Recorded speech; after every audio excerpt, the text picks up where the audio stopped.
কষ্টের ছেলে, অনেক কষ্ট করে বড় করছি আমি মা, অনেক কষ্ট করে আমার ছেলেরে বড় করছি আমি। আল্লাহ আমার ছেলেরে কেন নিল, এত রক্ত কেন জড়াইলো কষ্টের ছেলেরে। হ্যালো এভরিওয়ান, কেমন আছো তোমরা সবাই? আশা রাখছি তোমরা সবাই ভালো আছো। আজকে আমরা কোনো ফানি ভিডিও নিয়ে হাজির হইনি। আজকে আমরা দেখবো এই 5-6 দিন ইন্টারনেট বন্ধ থাকার পর এই কালো আধারে কি কি ঘটেছিল। আমি জানি এগুলো দেখার পর আপনার গাও শিউরে উঠবে, তাই আজকের ভিডিওতে আমি কথা বলে ভিডিওটি নষ্ট করতে চাই না। তো চলুন ভিডিও শুরু করা যাক। তুই রকে করো, এই জালিমদের শাস্তি দিও মালিক, এই জালিমদের বিচার করো মালিক। মাছের ফুসফুস জ্বলে যাচ্ছে, এমন অবস্থা, চোখ জ্বলে যাচ্ছে, মুখ জ্বলে যাচ্ছে।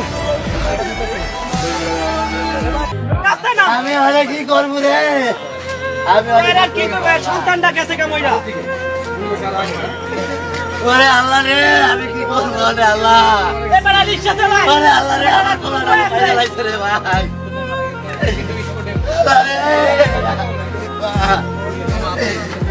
আল্লাহ রে, আমার বাসায় আমার পোলাটা রে ফেলে লাইছে রে ভাই। নাম্বার আছে?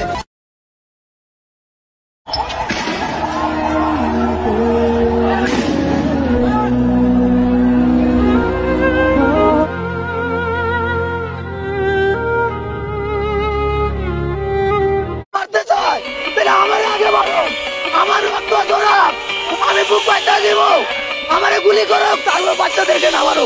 ওরা কি জানে না একটা বাচ্চা মাঝে কত কষ্ট হয়, কত কষ্ট হয় না লালন পালন করা লাগে। বিয়ার পরে বাচ্চারা কিভাবে মারে, কিভাবে গুলি করে। মরতে আসছি, আমরা মরেই যাব, নয়তো আমরা মেরে যাব। আমরা যদি একটা মেধা পড়ে আমরা 10টা কোটা গিলে খাবো, গিলে খাবো মানে গিলে খাবো।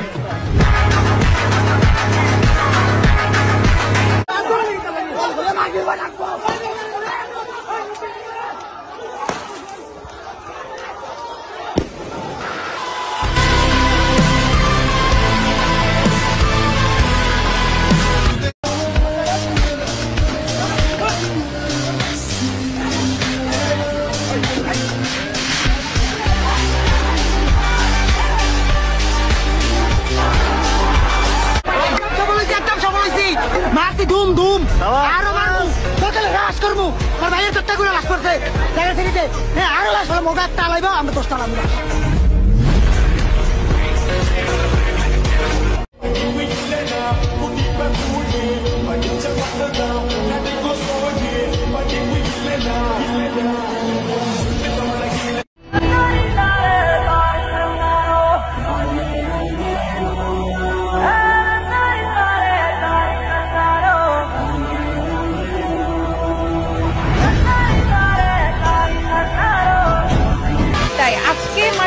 কালকে সুস্থ হয়ে আবার কালকে যাবো, কালকে আমি আবার যাবো। যদি আজকে আমাকে রিলিজ করে দিত আমি হয়তো আজকেই চলে যেতাম, যেহেতু আজকে সম্ভব না। কালকে রিলিজ করে দিলে কালকে যদি আমি আবার যাবো, কারণ যে দাবির জন্য মার খেয়েছি সেই দাবিটা আমি ছাড়বো না।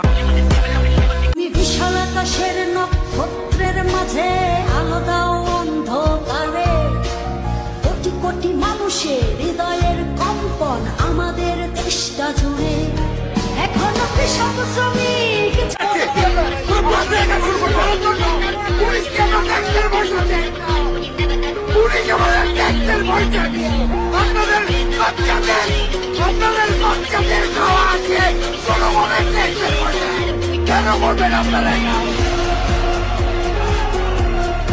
এরকম জায়গা আমি বাঁচতে চাই না, মেরে ফেলুক আমাকে, আমি এইরকম দেশে বাঁচতে চাই না।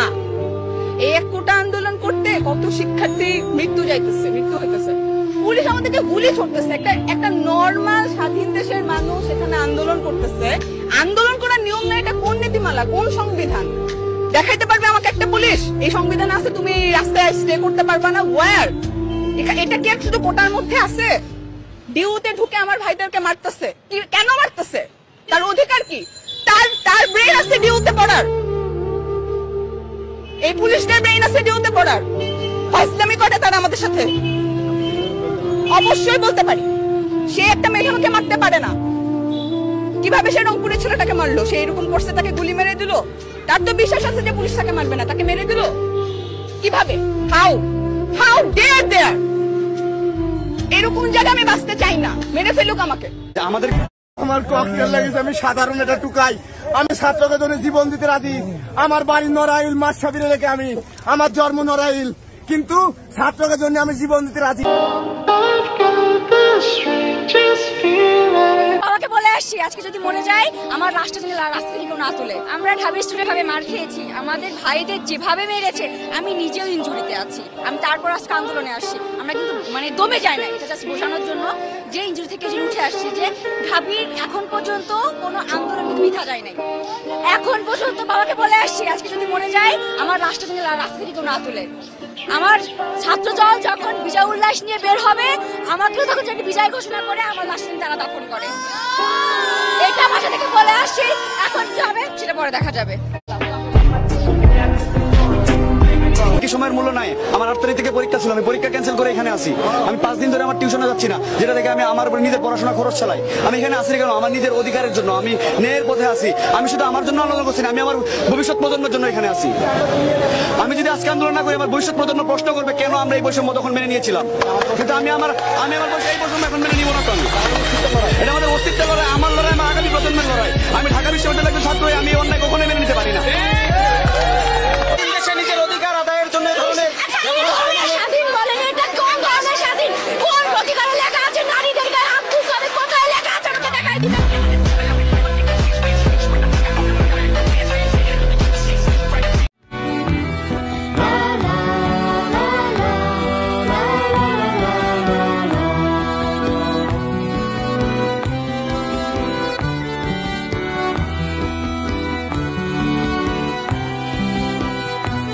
বিশাল আকাশের নক্ষত্রের মাঝে আলাদা অন্ধকারে কোটি কোটি মানুষের হৃদয়ের কম্পন আমাদের দেশটা জুড়ে।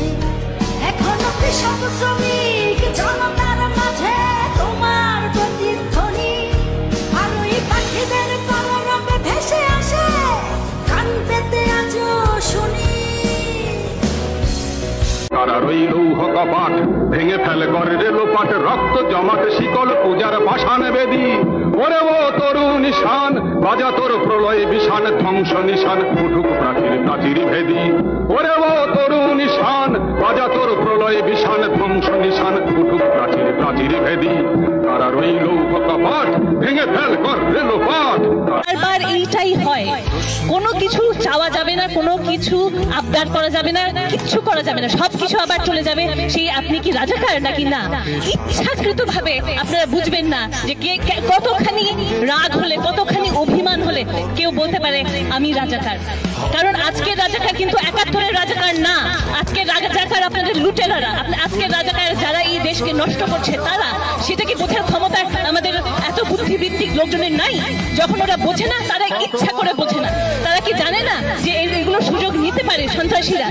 জানে তারা নিতে পারে, তারা চায় সন্ত্রাসীরা এইসব সুযোগ নিয়ে তাদেরকে কোঅপ করুক, যেন তারা বারবার পারে এরকম একটা ডাইকটমি তৈরি করতে, একটা পোলারাইজেশন তৈরি করতে, এবং এটা দিয়ে তাদের ফায়দা।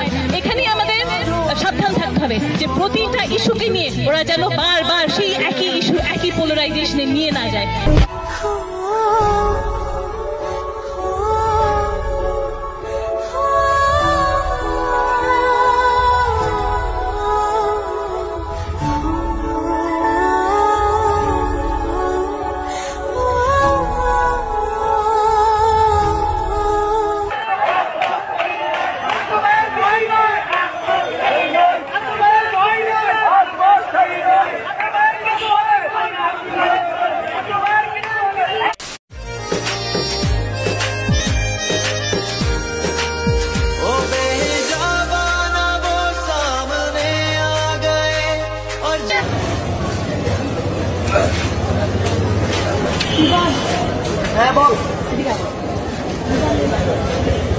পক্ষের ইট পাটকেল নিক্ষেপে শহীদুল্লাহ হলের সামনে রাস্তা হয়ে ওঠে রণক্ষেত্র। পরে স্পষ্ট হয় এই দুই পক্ষই ছাত্রলীগের। নিজেদের মধ্যে ভুল বুঝাবুঝির কারণে আহত হন কয়েকজন।